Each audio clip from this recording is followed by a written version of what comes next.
O governo conseguiu aprovar a reforma tributária no Senado, ela volta para a Câmara, mas deve ser aprovada sem grandes atropelos. Você tem uma discussão sobre a meta fiscal, você tem algumas incertezas em relação ao futuro do arcabouço. Como é que isso impacta nos seus investimentos? É para comprar ou para vender? Juros, câmbios, bolsa? É sobre isso a minha conversa com o Marcelo Fonseca, economista da REAG, que está hoje aqui com a gente. Pati, por favor, roda essa vinheta. Marcelo, muito obrigada. Seja muito bem-vindo aqui ao Invest. Como eu falei, tanto o preço de juros, principalmente juros, eu diria, e outros ativos financeiros é impactado pelo andamento das questões fiscais. Essa vitória do governo no Senado com a reforma tributária e a provável aprovação também na Câmara, que volta para a Câmara, isso, qual é o impacto, qual está sendo o impacto disso na curva de juros no mercado? Futuro de juros. Olá, Mara, muito obrigado mais uma vez pelo convite, um prazer estar aqui com vocês.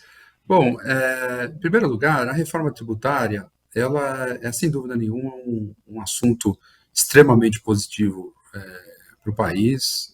Como eu tenho falado, uma das grandes jabuticabas que existem e que precisavam mais cedo ou mais tarde ser corrigidas, né?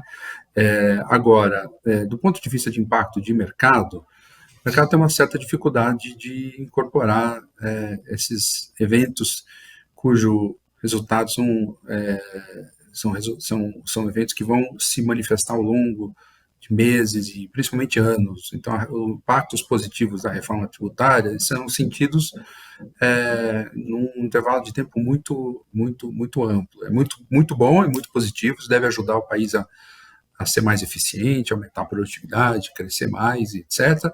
Mas, no curto prazo, a gente não deve ter não haverá, na verdade, um grande efeito. Então, a curva de juros hoje tem um comportamento mais moderado e a gente tem que colocar em perspectiva o que tem chamado a atenção dos investidores, que é questões mais prementes para o curto prazo, que tem a ver com a redefinição da meta fiscal para o ano de 2024. Como todo mundo sabe, o governo anunciou a intenção de revisar a meta de déficit zero, se fala em alguma coisa próxima a meio ponto percentual do PIB de déficit por ano que vem, e isso tem deixado o mercado bastante preocupado. Quando isso veio à tona 2 semanas atrás, a gente viu uma grande elevação da curva de juros em todos os seus vértices, o câmbio acabou depreciando,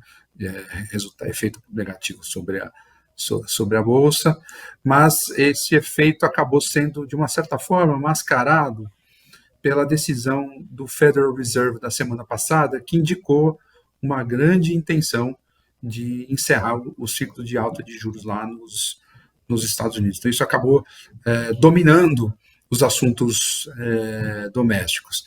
Olhando para frente, a minha impressão é de que esse assunto da meta fiscal ele não está completamente digerido pelo mercado. Acho que a gente vai voltar a se deparar com notícias de impacto sobre os mercados, notícias negativas. Além da confirmação da mudança da meta, que deve ocorrer em algum momento, ainda que não ocorra agora, o governo queira ganhar algum tempo para tentar trabalhar nas medidas arrecadatórias, eu acho que é inevitável que essa meta ela seja revisada. A pergunta que vai ficar, eu acho que isso que é a fonte principal de ruído sobre os mercados, não em si o tamanho da nova meta, mas a credibilidade em torno dela. Porque diante do fato consumado de que as medidas que foram anunciadas elas não serão capazes de produzir o efeito arrecadatório inicialmente anunciado pelo governo, né? Se tinha a ideia de que tanto a lei do CARF, quanto as outras medidas que foram apresentadas em MP dos fundos, agora tem uma discussão sobre as subvenções de ICMS. No final das contas, o efeito fiscal disso vai ser muito menor do que se imaginava. Então, vai permanecer um rombo substancial no orçamento. E, diante do fato também de que não há desejo político em um ano de eleições municipais bastante acirradas, de se cortar gastos, a questão é, então, qual é o resultado que a gente vai acabar vendo? Então, meio ponto do PIB de ajuste me parece pequeno. Eu acho que a gente deve ver, no final das contas, o resultado fiscal caminhar para um déficit que é substancialmente maior do que esse. À medida que isso ficar claro para os investidores, acho que o mercado tem espaço para reagir de maneira negativa. Então, eu vejo como é que isso pode se refletir, por exemplo, sobre a curva de juros. Aí a curva de juros é uma discussão um pouquinho mais complicada, porque, de fato, os juros têm precificado um ciclo de corte da Selic bastante conservador, né? Se você olhar o que está na curva hoje, ainda precifica um final de corte da Selic, com ela encerrando por volta de 10%, um pouquinho acima disso, e eu acho que tem espaço para cair um pouquinho mais, não porque eu esteja otimista com o cenário, mas só porque a inflação está numa tendência bastante benigna, então eu vejo esses juros caindo um pouquinho mais. Mas o ponto principal é que esse espaço não é tão grande, né? Então, muita gente achava até pouco tempo atrás que os juros poderiam cair para baixo de 9%, até tinha gente com estimativas de menos do que isso. Eu acho que isso ficou para trás. A gente vai continuar tendo um ambiente de juros altos, limitando, né, o potencial, por exemplo, de ganho na Bolsa. Vale lembrar que no que vem é um ano de crescimento mais fraco aqui no Brasil.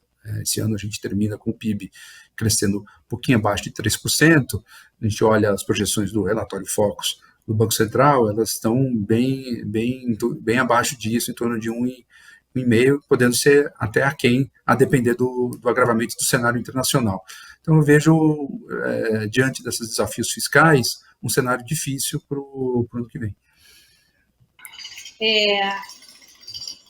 Eu acho que o ponto principal para o investidor é ficar atento, Marcelo, não sei se você concorda com isso, porque é renda fixa pelo no múltiplo. E ela tende, independentemente dela alterar ou não o rumo a sequência de afrouxamento monetário aí para as próximas reuniões do Copom, conforme fosse consolidando esse cenário que você está apontando, que você acha que vai ser não vai ser nem esse ajuste de 0,5 na meta fiscal, mas pode ser até maior, isso influencia a curva de juros, ou seja, pode levar uma oscilação para quem está no pré, para quem está em juros longos, não pode? Quer dizer, porque independentemente de continuar o corte na taxa básica, que isso está precificado, quer dizer, para quem está com juro longo, se esse cenário que você colocou for se consolidando, isso deve levar uma oscilação, uma volatilidade para a curva futura de juros, que vai impactar aplicações de renda fixa. Sem sombra de dúvidas.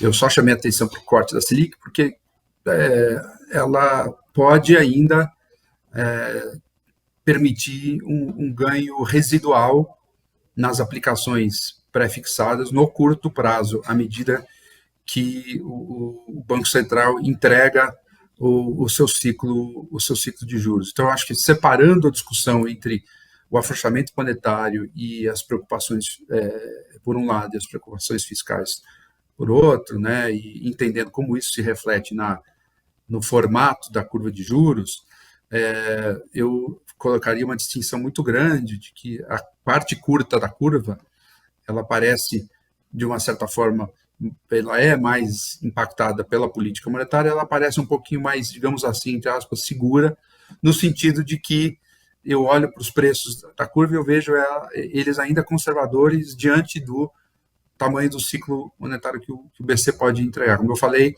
ele tem eu vejo um espaço adicional para essa parte curta da curva acabar comprimindo os juros. Quando a gente coloca a questão fiscal em perspectiva, ela onera especialmente a parte longa e ela fica substancialmente mais sensível a esse quadro. Esse quadro ele não vai se desenrolar amanhã. A ficha vai cair com um certo tempo, vai demorar. O anúncio da nova meta não vai reconhecer todo o desafio. A nova meta vai ser anunciada com um déficit de 0,5 ponto percentual e a dificuldade vai ser na execução e no alcance ao longo do tempo dessa meta. Então, não é um assunto para amanhã, mas como cenário, à medida que ele vai se realizando, vai se materializando, onera especialmente a parte longa. Então, eu acho que o investidor ele tem que ter bastante cautela quando ele escolher o prazo, o que a gente chama os vértices, onde ele vai estar exposto. Eu ficaria, de uma certa forma, mais protegido. Eu acho que faz mais sentido você ter uma concentração nos vértices mais curtos, que são menos sensíveis à incerteza fiscal. Então, para a gente encerrar essa conversa, o que você diria para o investidor que está com uma carteira longa? É para ele ficar mais encurtar essa carteira nesse momento? Ou não? Qual é a orientação que você dá para esse investidor nesse momento? Porque o investidor que está com uma carteira longa, ele está feliz, né? Porque ele absorveu todo esse movimento de ganho de prêmio quando no início do ciclo de afrouxamento monetário. E agora, né? Quer dizer, daqui para frente, você acha que ele deveria encurtar essa posição dele? A conclusão, sem sombra de dúvidas, do que nós estamos falando aqui é de que faz sentido encurtar a carteira.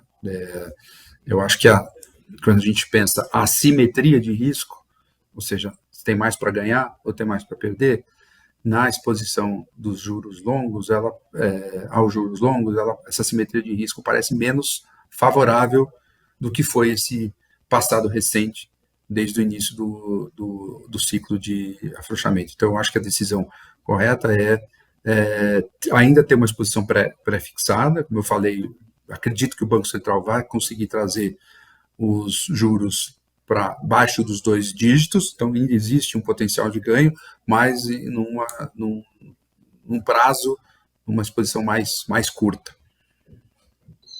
Marcelo, muito obrigada por essa conversa. Eu agradeço muito o convite. Um abraço. Bem, você que ficou com a gente até agora, fica atento. O mercado de juros do Brasil é o país da renda fixa e vai ser, pelo que a gente está vendo, por um bom tempo. Agora, acompanha o noticiário, fica aqui com a gente, porque essa renda é fixa, pero não mútil. Ela oscila e é importante você estar atento. Como disse o Marcelo, quer dizer, se você está no longo prazo, talvez seja o momento de você ir encurtando essas aplicações até passarem essas dúvidas em relação às questões fiscais do governo. Eu sou a Mara Luque, você está no My News Invest e a gente se vê logo, logo.